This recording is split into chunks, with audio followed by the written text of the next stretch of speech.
मोदी जी का मैं हृदय से आभार भी व्यक्त करता हूँ। देश के यशस्वी प्रधानमंत्री और विश्व के सबसे लोकप्रिय और शक्तिशाली नेता हैं आज के टाइम। एक तो उन्होंने मुगल सराय स्टेशन का नाम पंडित दीनदयाल उपाध्याय रेलवे स्टेशन रखा, बहुत अच्छा काम किया। और धानक्या में जो राजस्थान के सीकर जिले के पास है, पंडित दीनदयाल उपाध्याय का स्मारक बनाया। पंडित दीनदयाल उपाध्याय ग्राम ज्योति योजना शुरू करी देश के अंदर, जिससे गरीब लोगों को जो अंत्योदय हैं, अंतिम छोर पर खड़े हैं, उनके पास बिजली कैसे पहुंचे। तो मोदी जी ने तो दीनदयाल जी को पाठ्यक्रम में भी शामिल करवाया है। तो निश्चित तौर पर आने वाला समय भारत के लिए एक शुभ संकेत है। भारत के युवाओं के लिए नई शिक्षा नीति बनी है, उसमें पंडित दीनदयाल उपाध्याय को पढ़ने को भी मिलेगा, डॉक्टर श्यामा प्रसाद मुखर्जी भी मिलेंगे, और भगत सिंह जी भी मिलेंगे, सुखदेव जी भी मिलेंगे, राजगुरु मिलेंगे, पंडित राम प्रसाद बिस्मिल मिलेंगे, अशफाक उल्लाह खां मिलेंगे, रास बिहारी बोस मिलेंगे, मनमंत नाथ गुप्ता मिलेगा, करतार सिंह सराबा मिलेगा, मैडम कामा मिलेगी। ऐसे बहुत से देश के लिए कुर्बान होने वाले लोग हैं, जिनका इतिहास हमें पढ़ने को, जानने को और सुनने को इस युवा पीढ़ी को मिलेगा।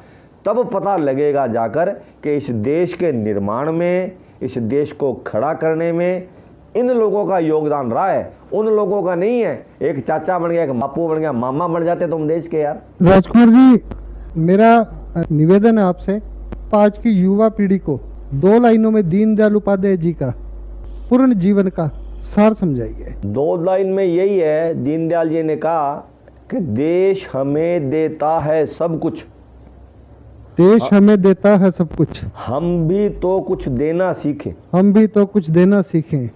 भी देश हमें बहुत कुछ देता है, तो हमारा भी कर्तव्य बनता है कि हम देश को कुछ दें, चाहे शिक्षा के माध्यम से, चाहे स्वास्थ्य सेवाओं के माध्यम से, जिस काम में भी आप पारंगत हैं, जिसमें राष्ट्र का निर्माण हो सकता है, राष्ट्र का भला हो सकता है, राष्ट्र खड़ा हो सकता है, राष्ट्र की युवा पीढ़ी को प्रेरणा मिल सकती है, ऐसा काम कुछ करें जिससे हम देश को कुछ दें। हमारा भी कर्तव्य बनता है, हम देश के प्रति खड़े हों और ऐसे लोगों का साथ दें जो राष्ट्र का निर्माण कर रहे हैं, जो राष्ट्र को नए आयाम दे रहे हैं, जो राष्ट्र को ऐसे फैसले कर रहे हैं, राष्ट्र के माथे पर जो कलंक थे उनको मिटा रहे हैं, जो राष्ट्र को चिढ़ा रहे थे उनको समाप्त कर रहे हैं। ऐसे लोगों के साथ खड़े हों, ऐसी विचारधारा के साथ खड़े हों, ताकि भारत फिर सोने की चिड़िया बने और भारत जो एक वृद्ध भारत था वो दोबारा पुनः उसी अवस्था में आ जाए। यही मेरा मित्रों, दोस्तों और साथियों को निवेदन है।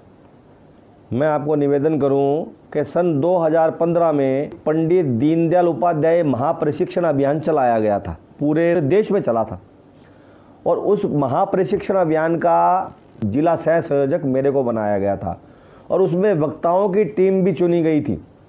भी ये वक्ता पूरे जिले में जाकर पंडित दीनदयाल उपाध्याय जी के जीवन कार्यों के बारे में कार्यकर्ताओं को और जनता को बताएंगे। तो मुझे याद है कि उस महाप्रशिक्षण अभियान में मेरे को इस जिले में 7-8 जगह जाने का अवसर मिला। मुझे जो विषय दिया गया, एकात्मवाद विषय भी दिया, सांस्कृतिक राष्ट्रवाद भी दिया गया, और भी विषय थे, उन पर हम करीब 1 घंटा तक लेक्चर देते थे।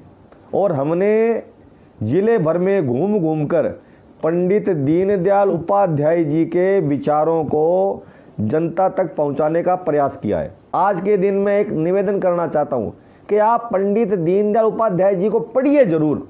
आप ये देखो राजेश जी कि दीनदयाल की 11 फरवरी 1968 को मुगल सराय रेलवे स्टेशन पर हत्या कर दी गई,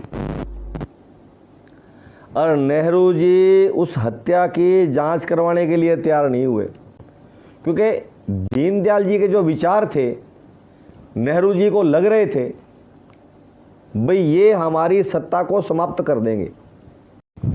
राजकुमार जी, उन्होंने राजनीति के बारे में क्या कहा? भाई राजनीति किस तरह का फील्ड है? हाँ, उन्होंने कार्यकर्ताओं को एक संदेश दिया कि आप समाज के अंतिम छोर पर जाइए और आप देखिए कि किसके घर में चूल्हा नहीं जल रहा, कौन भूखा बैठा है, कौन शिक्षा से वंचित है, किसको स्वास्थ्य सेवाओं की जरूरत है। उन्होंने कार्यकर्ताओं का कि आप निकलिए अपने घरों से और ऐसे बस्तियों में, ऐसे मोहल्लों में, ऐसे स्थानों पर जाइए और जाकर अंत्योदय उदय करने के लिए आप अपने घरों से निकलिए और उनकी शिक्षा का, उनके स्वास्थ्य का, उनके जीवन स्तर को सुधारने का प्रयास करिए और अंतिम छोर पर खड़े व्यक्ति का उत्थान करिए। उनका सबसे पहला संदेश ये था। और उनका मुझे एक संदेश और बड़ा अच्छा लगता है। उन्होंने उस समय जो राजनीतिक स्थिति देखी और राजनेताओं का कार्यशैली देखी, उन्होंने राजनेताओं का हाल देखा, राजनीतिक पार्टियों का हाल भी देखा कि वो जनता से वोट लेकर उन्हें भूल जाते थे, उनका ध्यान नहीं करते थे। उन्होंने ऐसी जब परिस्थितियां देखी तब उन्होंने कहा कि राजनीतिक दलों को केवल वोट की राजनीति नहीं करनी चाहिए। ये कहा कि समाज की सेवा को ईश्वर की सच्ची सेवा मानना पड़ेगा।